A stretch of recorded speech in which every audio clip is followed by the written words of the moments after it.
you know what it is. We back. Want to give y'all an update. Had a decent week last week. Had a decent week. A couple slowdowns. We slowed down. Let's see.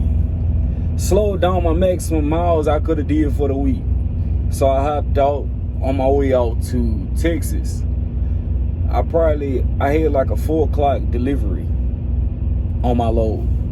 Had a 4 o'clock delivery. I was supposed to get there by 2 o'clock. I was gonna get there around 2. That's what my GPS said. So I was almost there. Then boom, I had a blowout on the trailer. So it took them like an hour and a half to come out, and it took them like 45 minutes to change the tire. So that put me back. Then I ended up having to deliver the following morning, drive 224 miles to my next load, and then I ended up delivering that load around I ended up getting up there like around maybe like 12:30ish.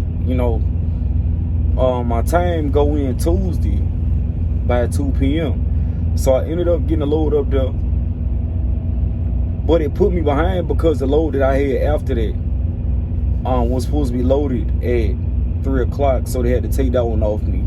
They gave me a load that pick up in another part of Iowa. It's 2 pickups, 1 drop. But I came on here to talk about that last load I had. Now, I know like when you first start out, it's a lot that I'm picking up on, the different curves or whatever like that I'm learning. But this load damn near, when I tell you, I was so close to saying, you know what? F this. Like, I'ma just call them, bro, I can't do it.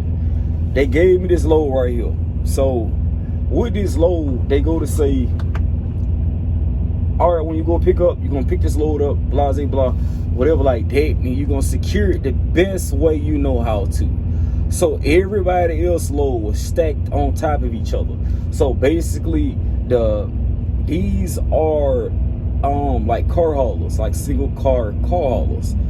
They had them stacked up. Everybody else load, it was like one on top of the other. Mine's is all over the place. So I was trying to figure out what points to secure it. So once I secured it to certain points, I sent pictures. I'm like, all right, am I good so far? You're like, yeah. All right, am I good so far? And I just kept taking pictures because I'm like, ain't no way that this is how it's supposed to go. So then the guy tells me, another driver pull up. Well, he was with a different company. And he pull up, he say, you supposed to put the strap on the inside of the rub rail of the trailers.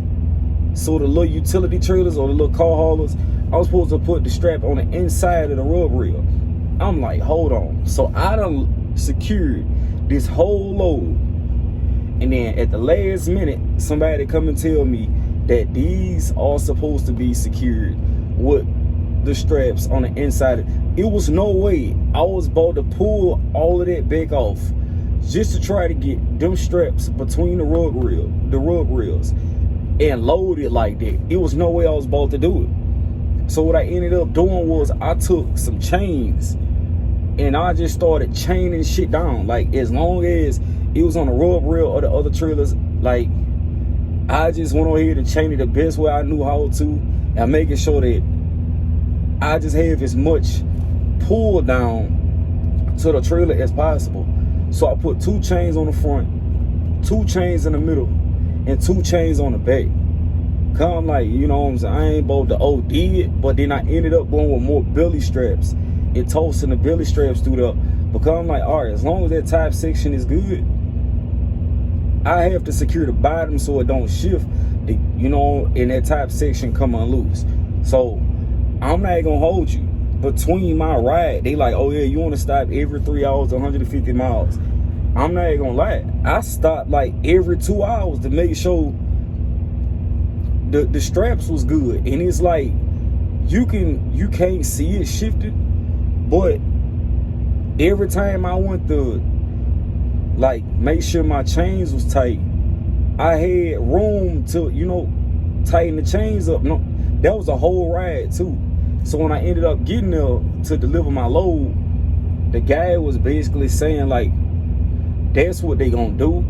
But once I started unsecuring it, you can hear everything start to crack. So like, even the little boards and stuff that them little trailers was sitting on had imprints of, you know, whatever that was on top of it. I was just trying to make sure it was tight as it could possibly go, and that stuff stayed to the trailer. But that load gave me hell when trying to secure it, because right when you think like, and then on these step decks, they only have a certain amount of winches on each side. So you gotta kind of figure to, how can I say it? Like, I wanted my straps to alternate so that everything isn't pulling to one side. So I kept trying to like go back and alternate it. Then right when you think you got them alternated, then you got another winch, and it's like, oh dang, you got to use this one. And then you realize that you didn't alternate 3 or 4. Man, when I tell you, it was just complicated. Me trying to explain it is even complicated. But I did it the best way I knew how to, man. I ended up getting up there, getting the load delivered. It was on there securely. I just tried to really I don't really think it's a such thing as really over securing the load, but I did as much as I felt like I could do. And we got it there safely. Went through DOT, we went through the weigh station. I got an inspection, whatever like that. I passed. They ain't see no problems. I ain't see no problems.